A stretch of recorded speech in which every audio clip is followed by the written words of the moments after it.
Welcome to Aritas, and today we will explore the desert, the forest, and a few other things. Because this planet's temperature is already shown to be colder, the average temperature of 100 Fahrenheit in the day and 25 Fahrenheit in the night of the real-life desert won't be matched, instead averaging around 80 Fahrenheit in the day and -1 Fahrenheit during the night. Still being hot, but not as hot. The Folium parvum, or small leaf, is the first plant to inhabit the desert, having smaller leaves for less heat gain and less wasted moisture. Because of the very dry area, these plants will be better at storing water and have longer, deeper roots to reach deep water.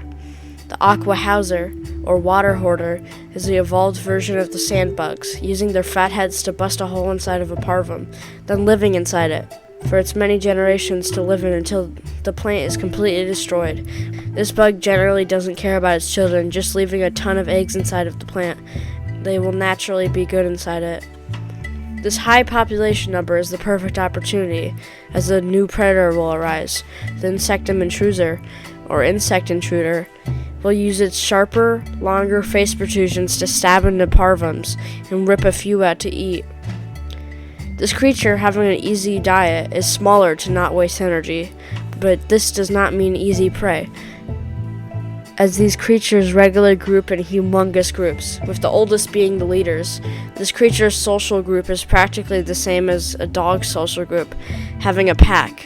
Just these species have humongous packs, being very territorial. These creatures have an interesting pattern, having black and lime-colored hair on its back, and a part of its head as a conductor of heat for the cold nights. This species has also done something mostly unseen, using its face protrusions as more arm-like structures, being the first predator to use all four legs as a way to increase speed. This creature, despite being small, will be able to maintain itself, as any other predators to arise will not be able to wipe them out. As the desert has more greens now, because of the bugs losing their tight grip on the flora, the oculi longi will evolve to live there too, becoming small with legs and hands made more for running than any harm, and a tail for better balance, being named to the Parva mollis furapila, or small soft furball. Because of this creature's universal body form, it spreads to the forest too. The good isolation from its fur and its very quick reproduction, you'll find it in most non-extreme places, giving more predators more food. The insectum intruder will also prey on these easy catch prey, and so will the Venatoris and Taurus, as it gives them a less dangerous kill. But still, preying on oculi, this multi-biome creature will obviously spread and change to the environment.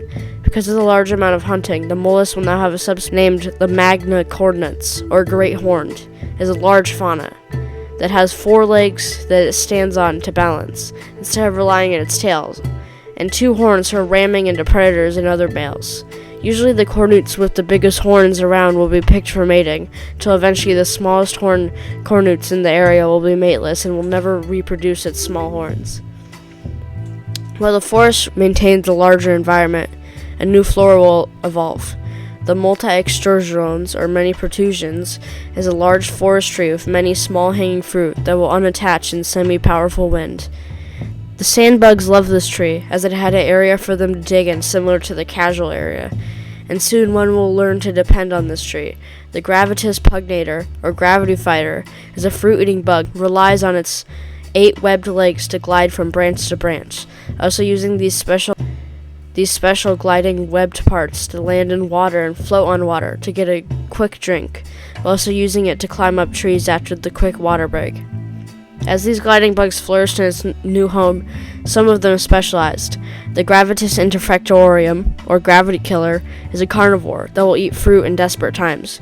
Free of its limbs that used to be for gliding has grown to mix, giving it the gift of flight.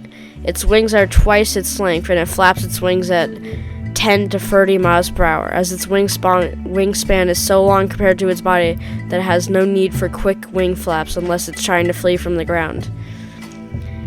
This flying predator also has hook feet for grabbing and ripping apart prey before eating. Because of this creature's ability to fly, it will spread into the desert, where its body can withstand the temperatures of the day and the heat caused by its wings if flapped enough to get through the night. This may sound like a ridiculous idea. A creature flapping its wings to stay regulated temperature? Well, it doesn't just flap its wings. Its eyes can see in the dark, which is an unused form of seeing on this planet, meaning that this creature hunts all day and hunts all night, with its quick scoops making any traveling bug that just left its plant home meet a hook of doom. You may wonder how the insectum intruser and the mollusk will adapt. It's quite different than what you'd expect. The interfectorium will actually catch a mollusk by its tail, but not in an attempt to kill and eat. It's learned that it will attract insectum intrusers, which attract aqua housers, its main type of desert food. So it's developed to bait insectum intrusers into going up to a plant before safely putting the mollusk behind a rock, which then it will fight off any insectum intrusers from the plant it just broke open to get some calories, which then means it can have a bug feast. On the rare chance of the insectum intrusers overpowering the interfectorium will attempt to fly away. If one of its wings are damaged too bad to fly, its only solution is to die. The parum armature aphosa, or little armored dig dug, is an evolution of the mollusk, having spikes on its back for defense, as well as having claws on its front for digging its burrow, where it lays its children. This creature has the ability to make its spikes loose and unloose on purpose, as it has hearing to hear a predator's footsteps, unlike how the predators can't hear themselves. This creature will thrive, which leads to the question, what if a dig dug digs a burrow next to another dig dug? Since a dig dug can control their quills, and they regrow every 4 months in human time, they would confidently run by each other while ejecting 3 to 6 quills at a time as an attempt to either blinden or kill the other dig dug, to make sure it will not be outcompeted. You may wonder if a predator tries to go into its burrow. Well, that's another job for the loose spikes. When hearing a predator approach, it aims its pokey back towards the opening and seals the opening with quills. Where already this would be a moment where a predator would give up. A starveling or a juvenile would still approach, activating the quill shot, shooting 70% of its quills out in every direction to kill or deter any predators that were still persisting. Well, the males will still do the defensive moves. Females are smaller, with brighter tails. When a male spots a female, it will try to get its attention by doing a scratching pattern into the sand with its claws that it can recognize. Once a female and a male has mated, the male will expend its burrow from the small burrow to a large one to fit its children and mate. These creatures mate for life, raising its spikeless children very protectively, teaching them how to climb the tall forest tree it lives off of. Using its spiked claws as a pulling method, these creatures eat fallen fruit and the fruit that comes from the branches of the tall forest plant, also eating leaves and small bits of stem. On the side note, I must mention that naming a creature off of one word in its Latin name is becoming confusing and hard to deal with. So I've decided I will be giving all future by creatures English names that are not based off of their Latin version to simplify the naming process. As this forest starts flourishing after this tall tree has now evolved, we can't just focus on the biomes of life. There has been a slow split in the massive landmass, and now they have fully divided.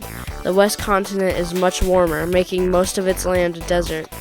The east continent is much colder, resulting in a pretty much only snowy biome, and the south continent is mostly just forest, with a few islands in between.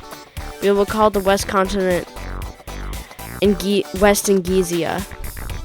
The east continent will be called East Unidique, and the south continent will be named Abunda Vita. That will be all today. Expect islands and special creatures to its continent animals next episode.